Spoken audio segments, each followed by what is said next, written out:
My name is Ashley, and this is Let's Talk Dispatch. I do. You're gonna do it. Do it really well. And I believe the world needs more dispatchers. Around in the mud, blood, and plus beer. years that I'm not working 4th of July.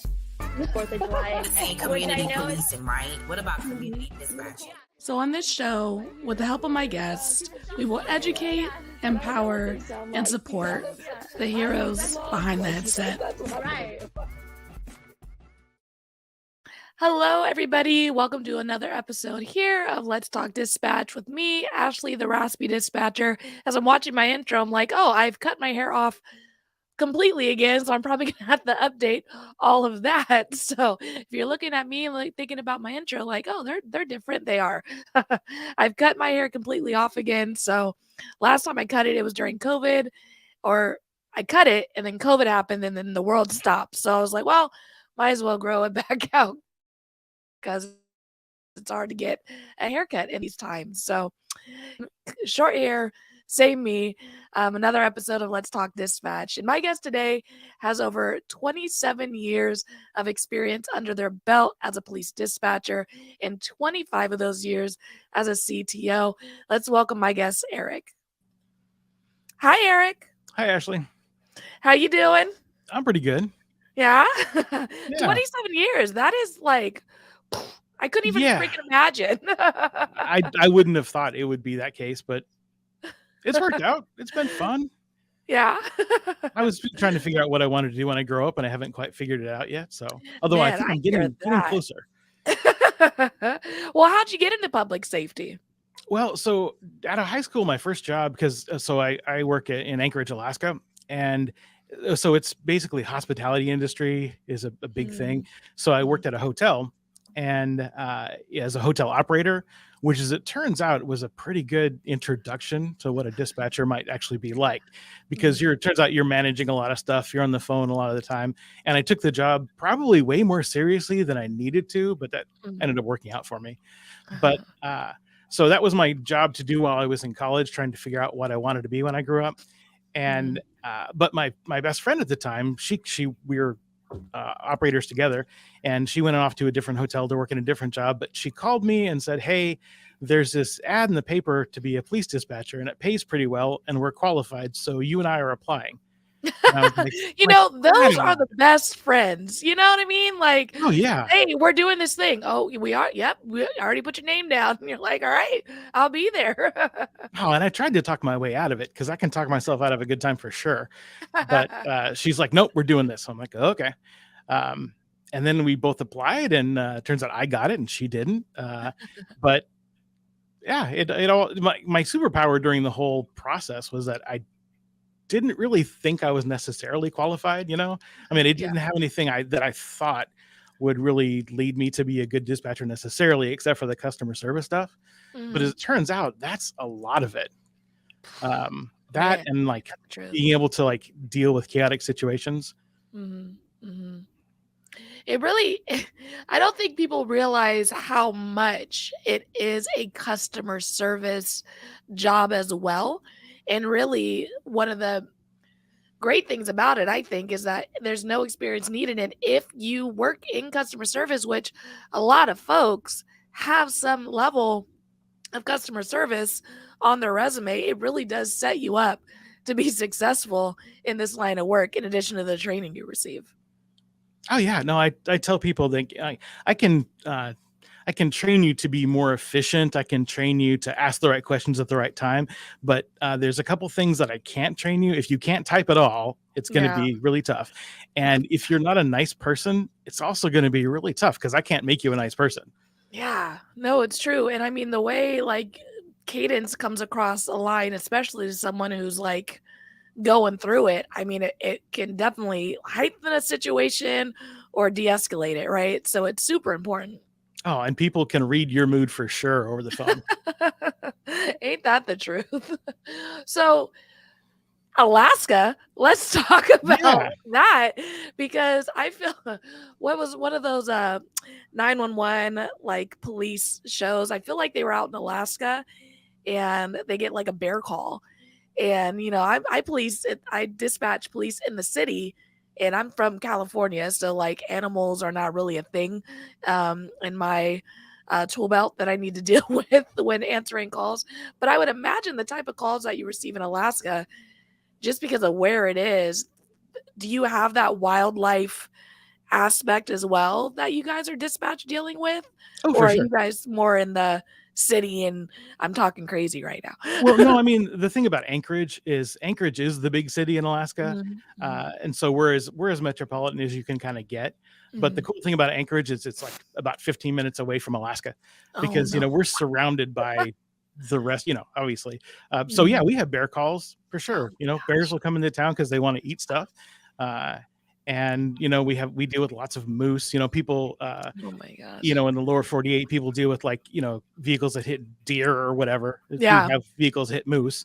Um, Okay, so I feel like if you hit a moose, like, that's it. Like, that car's done, like, yeah, it's not great. poor moose. No? Yeah, yeah, you're not going to get your deposit back, Oh, for sure. man. And try convincing a moose to move out the way, I could see that being difficult as well. Yeah, they're surprisingly fleet on their feet. Well, what was it like for you in the beginning? Like we said, you've been doing this for a long time, and thank you so much for your service because, like, not a lot of people can say they dispatched for 27 years. Like, it's a tough job, and it's long hours, and it's short staffing, and it's all these things, burnout, etc. What was it like for you in the beginning, looking back as the full dispatcher that you are now?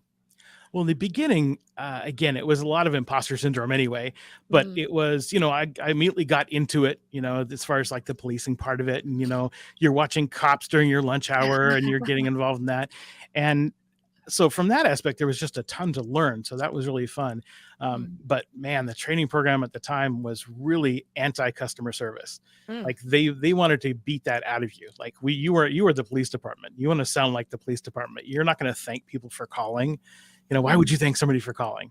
But it turns out that's none of that is what I teach now. Mm. Um, but yeah, it was wild because you go into this room full of people. Some of them had been there 20 or more years at the time, and they just did this really complicated job just effortlessly. If I Mm. can say that, I can't even say that effortlessly. Big word. Anyway, yeah, they just they just whip through all these things, could handle this crazy stuff, shootings and whatever, and without even like breaking a sweat, or they're excited about getting those kind of calls. Mm. And so to me, that was like, oh, that's what I want to be when I grow up. I want to be like them.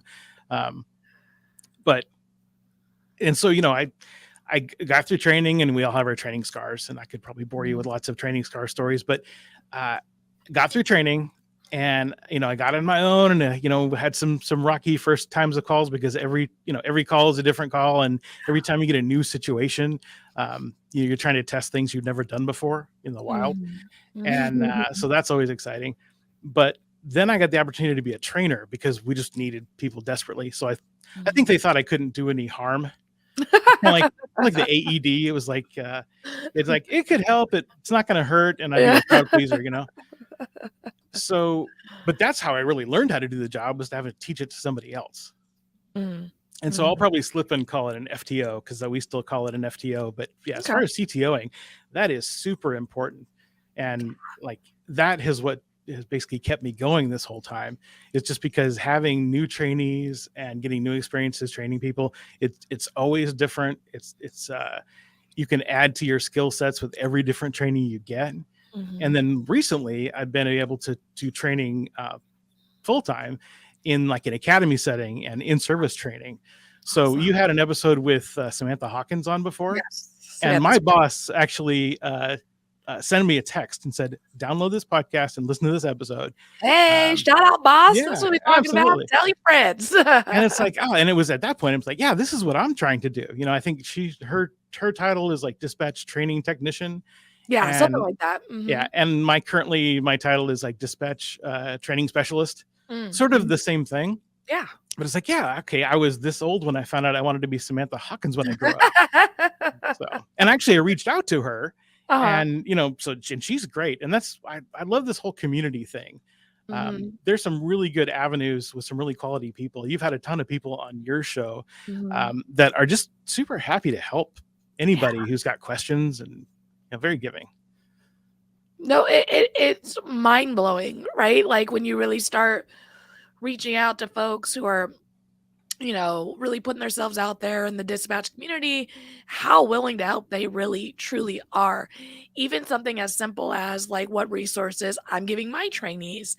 Like I'm willing to share that document with you. Like those things go such a long way because like you said, the CTO, the trainer job is so important to our individual centers and our career in general are because if they have a poor experience, they're not going to want to keep doing this job, or they're going to feel like they can't do this job because they weren't given the proper tools, and then it just kind of creates this toxic environment. Like Oh yeah. having good CTOs is like is the foundation, I think, of a center, truly. Oh yeah. And once somebody, your trainer, as long as you guys are working together, they're always going to be your trainer. I mean, you're always going to rely on them for advice, and because they're somebody whose opinion you respect, and who you've had a personal connection. Because when you first start, again, I don't know about your experience, but man, they didn't want to know your name. The other dispatchers, non-trainers, because they're like, you're probably not going to make it through training. So why would I want to get emotionally invested in like learning your name?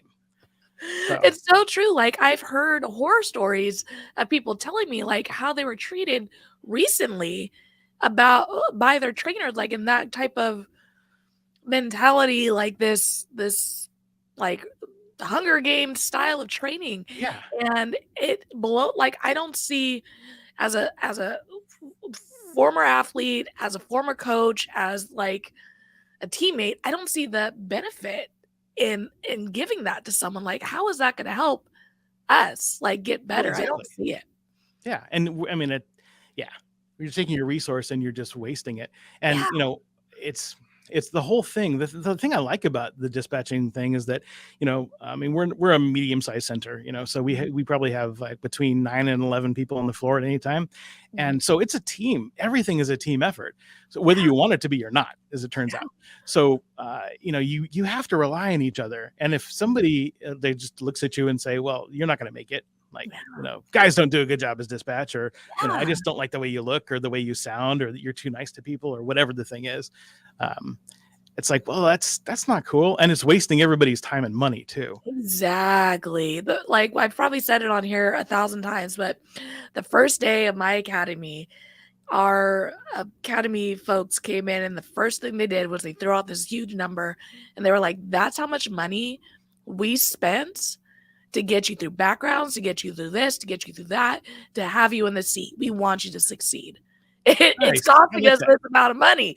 Like, we're invested in you. So help us help you. What do you need? What are the tools? Like, so like from the jump, we knew, like there's a buy-in, right? My department has literally financially bought into me being successful.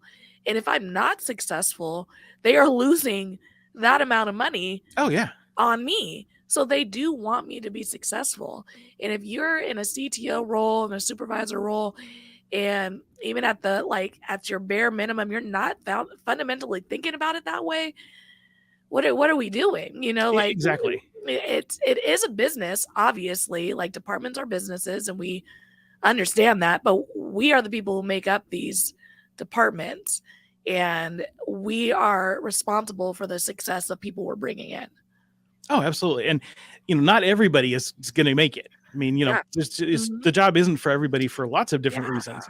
And that's fine. I mean, there's a certain amount of that's great. I mean, like I said, if these days, if we can figure out somebody, it just wasn't the right choice from the very beginning. Hey, as early as we can decide that together, great. That just, again, saves everybody time and heartache. But, I mean, you invest time and lots of emotions. I mean, one of the things, when I first started being like an academy instructor, I was teaching call taking because I really think call taking is a huge part of the whole thing. Like bad call taking can actually like just hurt the situation from the get-go. But one of the things I would tell people is I just want somebody to tell you guys that, we hired you because you have been successful. You guys are super smart. You're probably the smartest person in any room, and you haven't probably failed in your career a lot to this point. And, for the next, 6 to 9 months or however long it's going to take you to train, you're going to fail every single day. A lot. Yeah. And, so just be prepared for that. Yeah. And it's going to be it's going to be a humbling experience, and nobody wants you to fail. Yeah. But part of the process is, you're not going to be able to do it as well as somebody who's done it 5, 10, 15 years or whatever. And when you first start, we're giving you information, we're shooting at you with the fire hose, and you're trying to catch it with the Dixie cup as a trainee. And so, we know it takes such a long time to train because you're gonna have to do a lot of learning and practicing and getting it wrong. Yeah.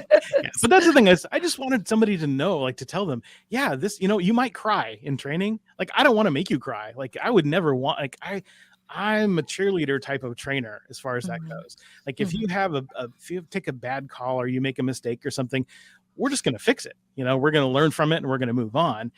But, on the other hand, it's at the end of a long day, if you haven't had a very successful day, it's not going to feel great. And even when I don't know about you, but even when I was first, cut loose on my own, there were plenty of days I was just happy to get out of there without something bad happening. So true. Like, man, I used to stay through academy like every week, like, I'm still employed. Yeah.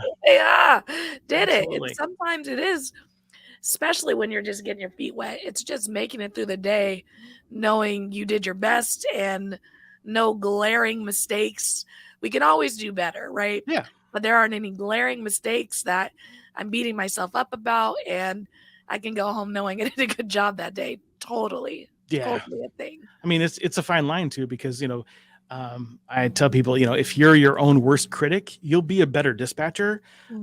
But I mean, you'll die early of a stress-related illness. That's a whole other thing. Not really my business. But yeah, I mean, you're always going to be able to do it better. And that's what makes us better as dispatchers, is that, you can, you realize that you've taken the wrong turn in a call, or, you weren't keeping up with traffic like you should have on the radio or something. And you just want to do better next time. So you don't have to, you've experienced that feeling now. So I don't want to have that feeling again. Thank you. Yeah, definitely. And I think that's one thing that when we talk about like training and like CTOs and that relationship and creating that team environment, is that when the shit hits the fan, like, that teamwork really comes in. I mean, I'm definitely at a smaller agency now, but even when I was at a larger agency, we start getting like a hot call, like a shooting downtown, or like something starts popping off. Everyone starts like just working together, like especially on the radio side, right? Like, we have a code 33 or an emergency beeper on the channel.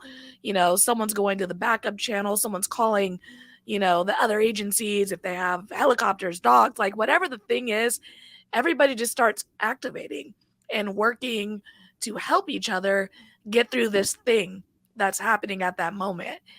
And if we are already like funking and like there's a toxic environment, it's just not going to be so smooth. Like when the shit hits the fan, right? It's going to be a little more bumpy. We're going to be blaming each other. Like, you didn't get this person fast enough. You didn't start fight, like whatever the thing is.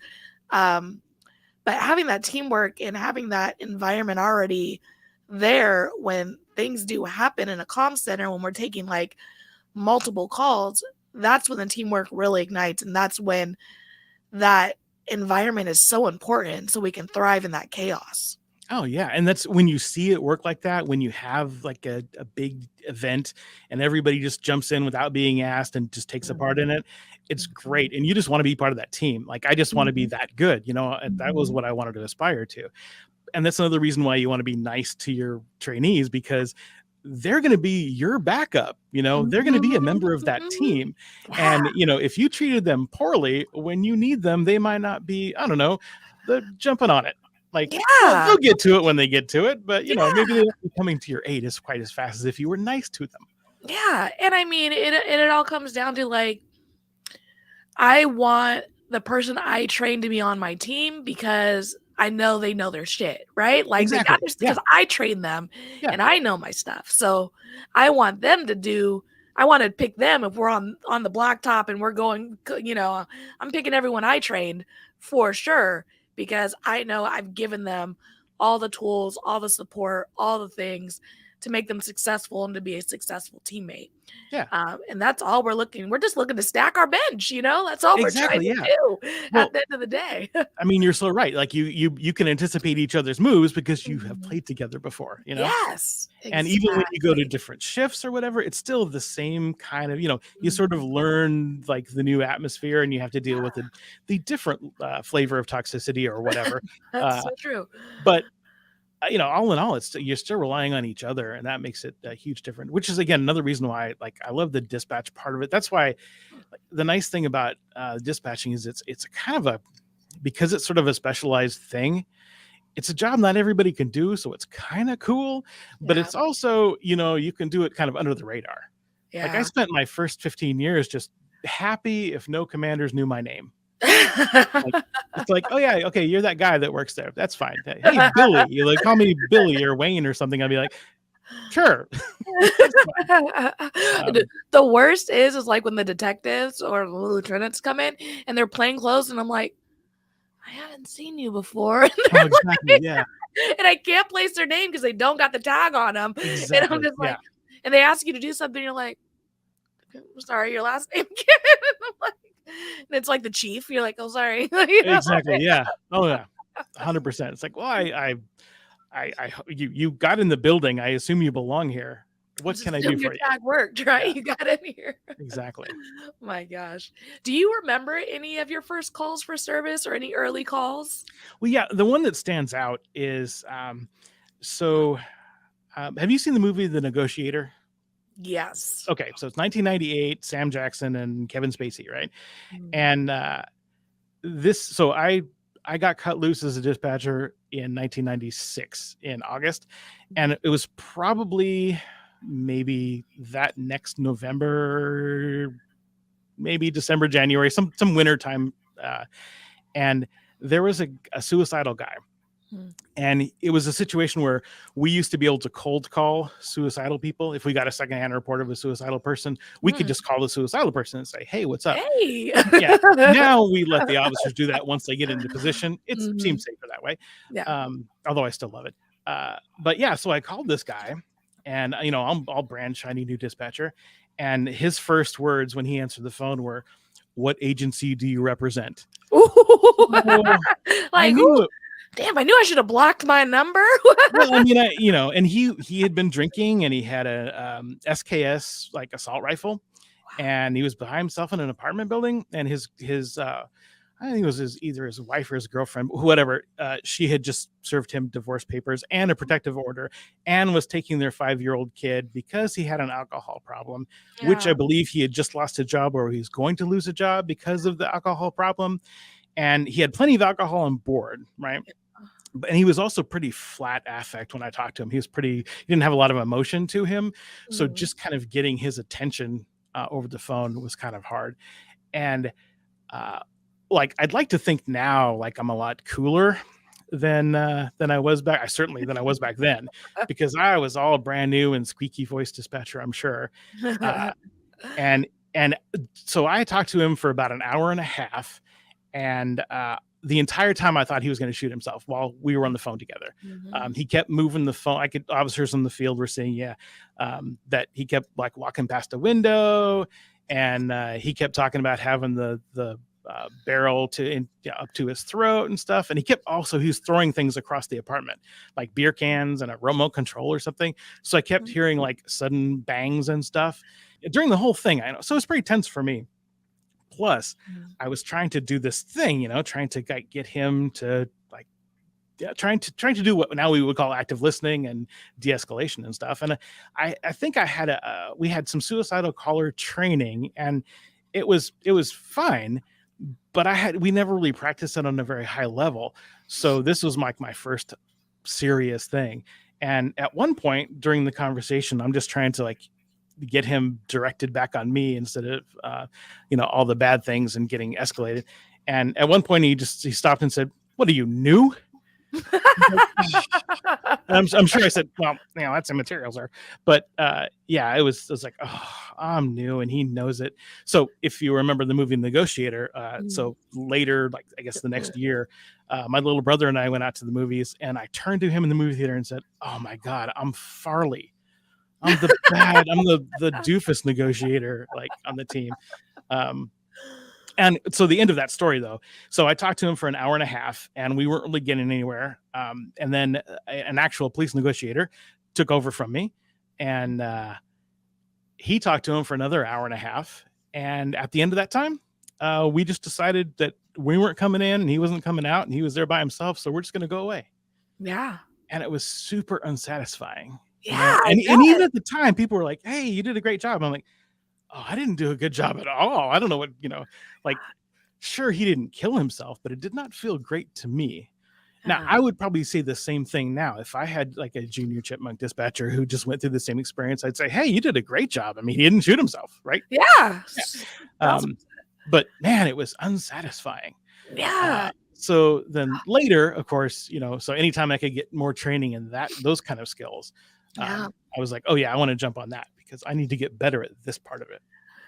Excuse me. Well, it's crazy to me, like being a dispatcher, you're crisis negotiating for an hour and a half before an actual CNT takes over without probably having actual CNT training. Oh, I had not been through Right? a CNT class at that time. Exactly. Yeah. And that's what blows my mind is I personally think we all should go through CNT training and be CNT certified. Oh, 100%. Because if we make that initial connection with someone and they might not want to talk to Billy, Bob, or Sarah, who picks up the phone, who has a badge, because we've already established that connection, right? And so often, especially at these large agencies where response time is just what response time is because they're traveling a great distance, they're going from high priority call to high priority call. We could be sitting on the phone with a suspect, a mental health crisis, and et cetera, having to do these crisis negotiating skills that we're not fully trained on, that I think the way we should be. And I think it's just something that's really overlooked, that I think the public maybe doesn't realize how often, even today, dispatchers are put in those situations, having to talk down, having to, stall, having to, crisis negotiate with someone before people arrive on scene to take over. Well, and so, just recently I got the opportunity to actually go to a real CNT class with officers and the SWAT team and the FBI and all that stuff, right? Mm-hmm. And that was super cool. And part of it was they talked about active listening, and active listening is one of those things that is kind of a fad now, it's sort of a buzzword. It's like you'll see it in plenty of business sort of connotations, or just like how to deal with your kids, parenting kind of stuff about, because everybody could benefit from active listening. And, like the sort of the cynical dispatcher side of me is like, okay, yeah, everybody listen to everybody. Great. Whatever. Kumbaya. But when you realize that, okay, so active listening is, if you use the individual techniques that they teach you in the CNT class, the whole more pies thing where you have all the different like minimal encouragers and I statements and all those things that are, that seem really weird unless you have somebody in crisis, and then you really need to lean on that kind of stuff. But you realize that kind of training, like that, just the negotiation skills and the de-escalation skills and just building empathy is super important, even for just your regular old caller who's upset about a parking problem. Yeah. I mean, a caller calls in and is really or angry about something we don't even do, like a barking dog. Like, we don't handle barking dog calls. That's animal control. That's not our problem. I can give you a number to call, but why did you call us? But the thing is, they're just calling for help, right? They called 911 or 311 or whatever number they got to get to me. And, they call up and they say, well, I don't know who to call, but we have this problem.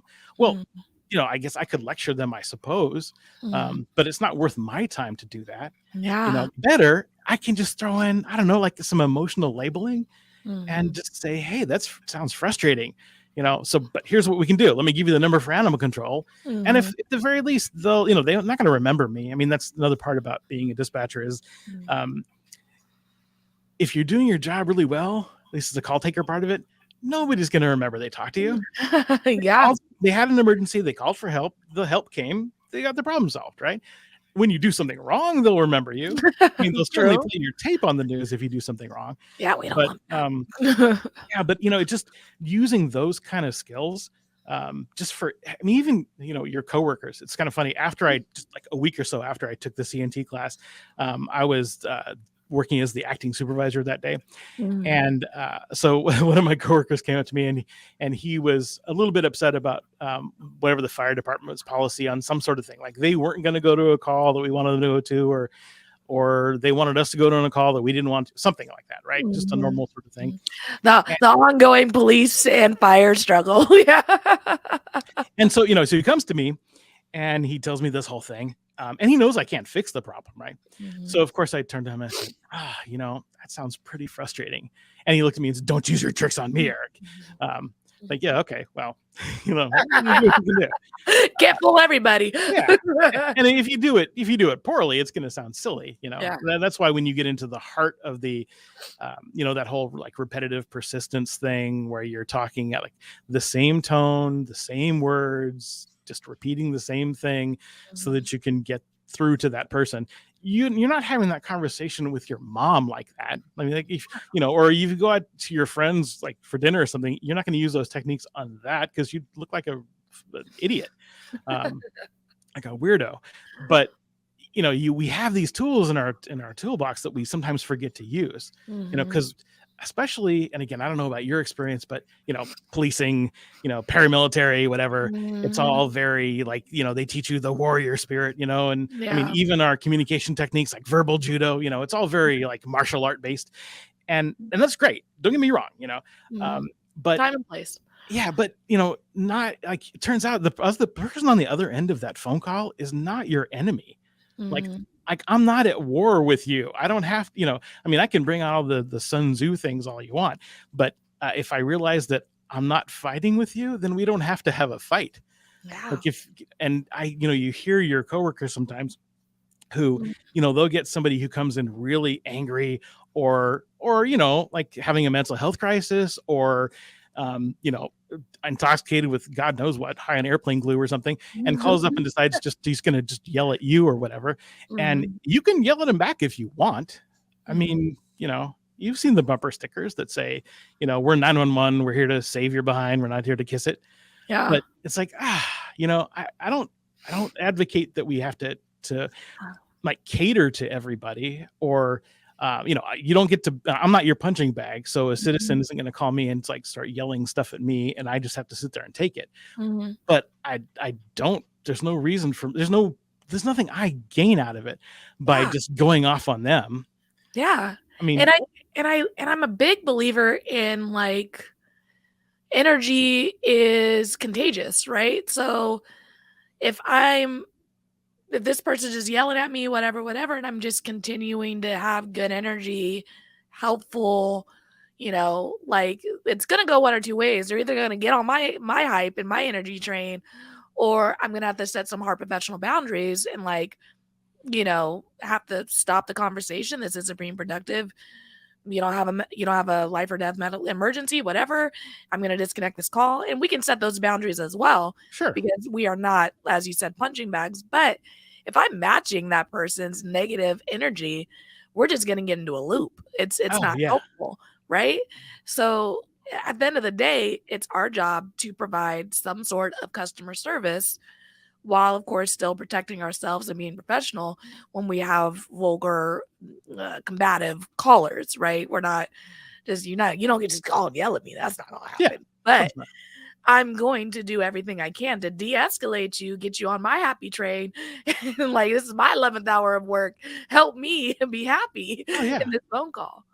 Well, I mean, and I'm a firm believer also in like, you have to bring your own positive attitude to work because one will not be provided to you at the door for sure. So, like, and you have to realize, I got to bring my positive attitude with me because if I get super negative, that's not going to help anybody. It's just going to make, it's going to cause me to have stress, and that's not cool. Plus, if somebody comes at and I answer the phone call and somebody just is really inappropriately angry for what I don't consider to be a good reason, there were plenty of time. Like I've gone through all the different cycles, probably several times of being, sort of burnt out and cynical and probably a little bit cranky. But now I consider that an opportunity. I mean, if somebody calls and just is all spooled up, I mean, obviously, if they have some mental health call, it's a whole different set of skills. I mean, similar, but so I'm not exactly on board to spend a lot of time talking to somebody like that who's going to be abusive. But if somebody calls up about a parking problem and is just super angry about it, that's a challenge to me. That's hey, I get paid to be unflappable. Yeah. Like I'm just the calm voice on the phone. If you call me because you can hear it when you get a dispatcher who, even like the crankiest old dispatcher who is just 911, what do you want? When you're talking to like a little kid or to a sexual assault victim or something, like even the crustiest of those people will shift into the gear of like, I'm going to talk to them because they're a child. I'm going to talk to them because they're a victim of a serious crime who's vulnerable. And so you can see, okay, we have those skills. Why don't we use those skills just on everybody? Exactly. Like, and also like with workplace toxicity, you can use those skills. Oh, I don't know, on your coworkers, like give them a little grace too.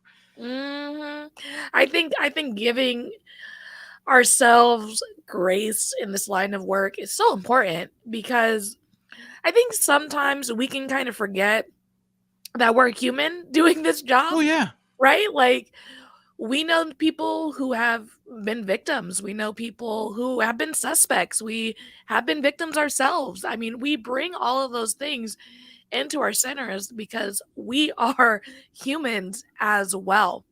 And I think sometimes when we get these calls or we get these, even mental health situations, we all have someone in our lives that we know who struggles with mental health in some way, shape, or form.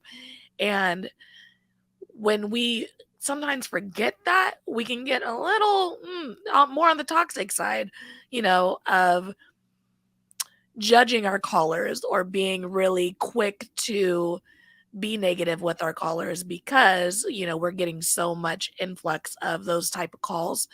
But if we can just, at the end of the day, realize like this person is like me in more ways probably than they're not, and really reach to that part of ourselves, we're going to help more people. We're going to be happier, and not as upset at the end of our workday.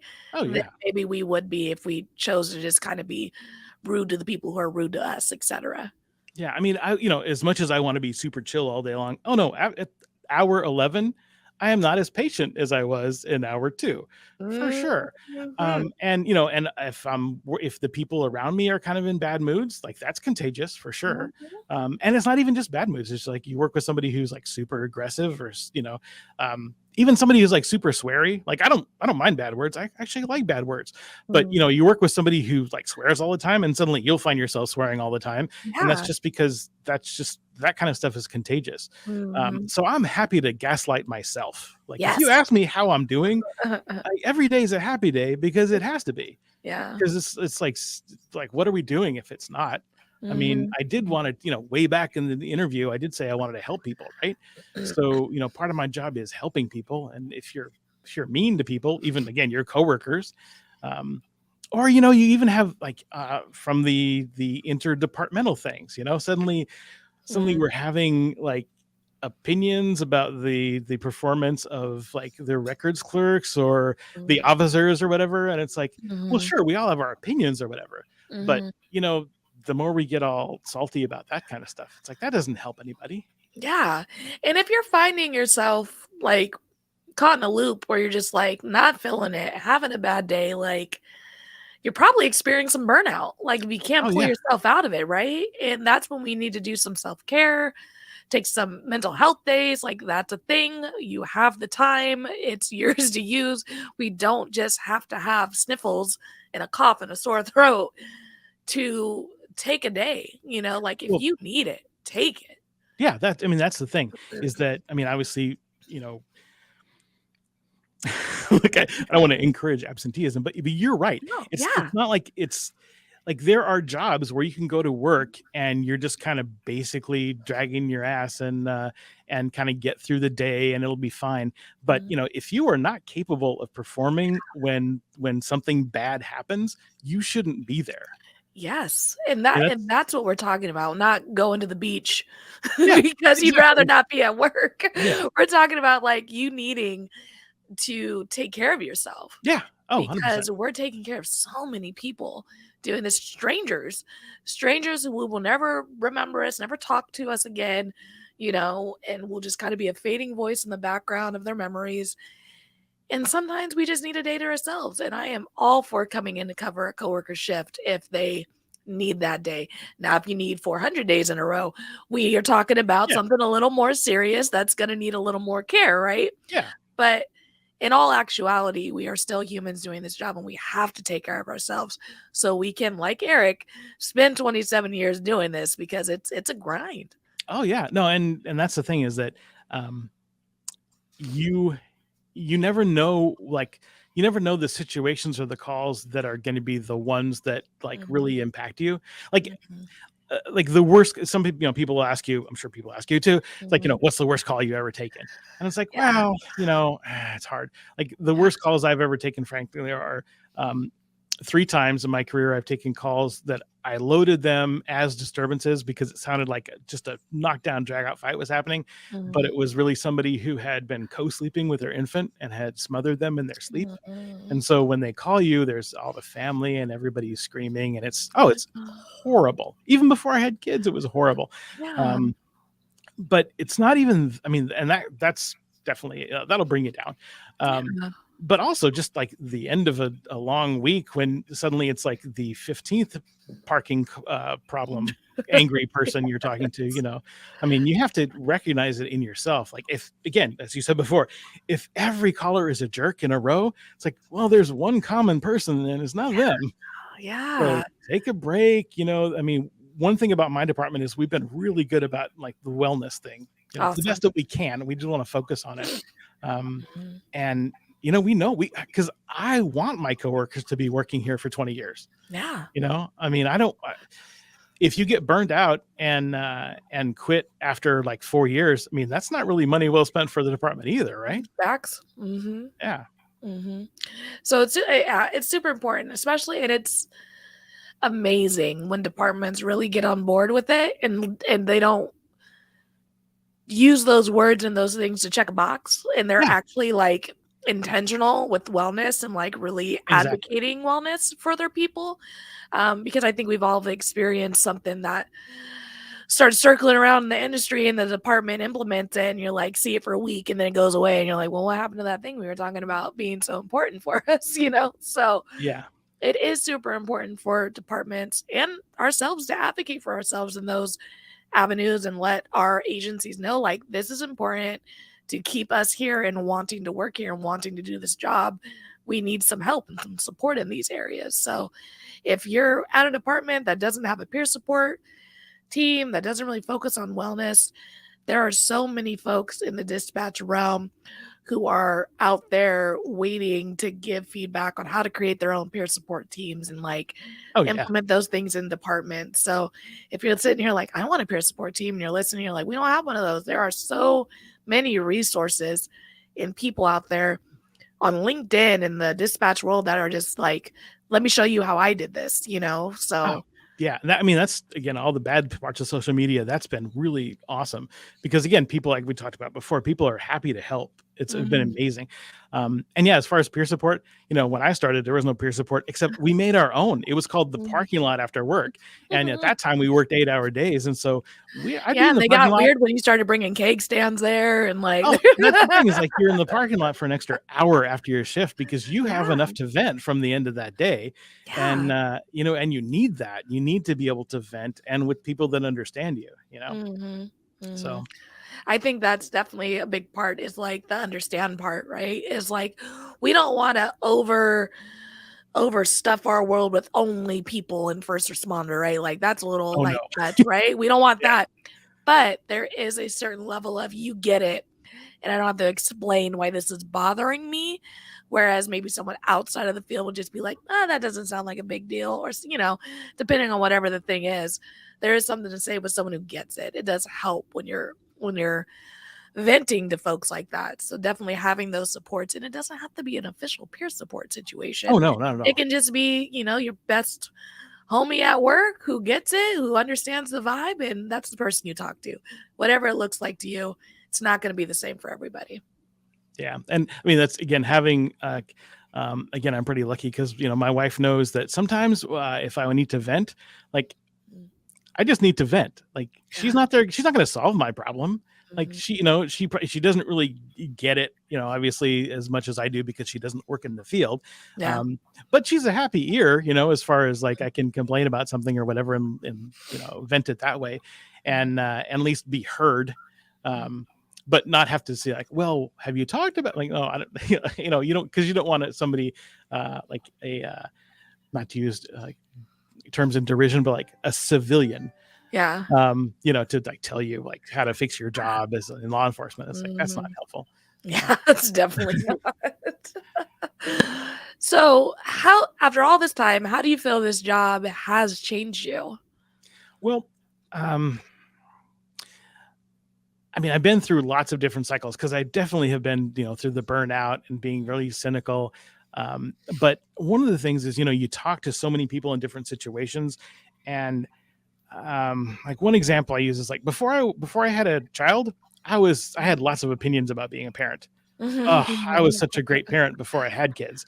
And then you realize, oh yeah, it turns out this is hard. And they're just trying to survive.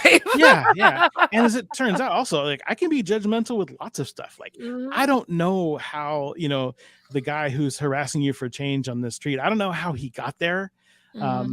And, as far as like protecting yourself as you're walking across the street, it doesn't really matter. But being able to like talk to people with all different types of problems and all different situations, I think hopefully has made me just a little bit less judgmental and a little bit more understanding of, oh yeah, it's not like one mistake that like makes you a bad person. It's like a whole series of events usually. And, the other thing is like, I thought maybe in the beginning I had this idea that, you could save people, right? Like we're here to save lives and everything, which there are a couple situations where you can do that. But really, for the most part, my job is to take people from point A to point B. Like I will never see the rest of their journey. Like I will never know how it turns out at the end, but I can be satisfied with that now. Like, hey, I'm just here to help you from here to here. It's a little piece. So like recognizing my little piece in a bigger picture, I think is something I gained from that. Yeah, I really resonate with that. I never looked at it like that before. And I think when you think about first responder jobs in general, like that's the big, buzzword, right? We're going to save lives, but looking at it that way is like, I'm here to take you from point A to point B. And that's I'm going to do my best during that journey and, hand you off to whatever next service that is, whether it's a referral to animal control or, my officers helping you get some help at county. You know what I mean? Like whatever that is. So I thank you for sharing that. It's a really good way to look at what we do, I think. And the longer you work someplace, you realize, oh, we talk to people all the time. I mean, you talk to people like again, Yes. like no matter what station in life they are, you might talk to that same person again in a different situation. And if, like I said, if they remember you, usually it's for something you didn't do right. Ain't that the truth? But just the ability, and we kind of oversell this too, I think, as far as, you only have the one chance to make a first impression, but, people don't have a lot of opportunity to have positive interactions with the police anyway. And you're not usually calling me for a good reason, but at least I can make your day not worse, Yeah. I've gotten into the habit of when they're like, oh, police department, how can I help you? They're like, how are you doing today? I go, I'm good. How can I help you? Because I know they're not doing good. You know what I mean? Yeah, exactly. Yeah. I'm not going to ask you how you are because it's a setup because I know Yeah. you do not call me when you're having a good day. So how can I help you? I'm here for that. Yeah. Just pivot right to what we want to know in a happy way, in a friendly way, but still. I don't want the, well, I'm not, I don't want the trap, I think. But even then you still have to be, you still have to be sort of genuine. You can't be like, I'm fine. What do you want? Like, I'm doing good. How can I help you today? That's what I go to. I'm like I just don't want people to answer the phone for the police department and sound like, the worst impression of a DMV clerk, next in the line, For For real. Yeah, for sure. Well, as we come to a close, it's been amazing. What advice would you give someone who is considering a career in dispatch? I'd just say if you can type fast and you can think on your feet and you want to learn a lot about a lot, um, go for it. I mean, it's pretty rewarding. I'm pretty happy with as it turns out, a career. I didn't intend to be here 27 years, but hey, I like what I'm doing. I could retire in 3 years, and actually, I was lucky enough to have a defined benefit, so I could, actually retire with some defined benefit or whatever. But why would I want to?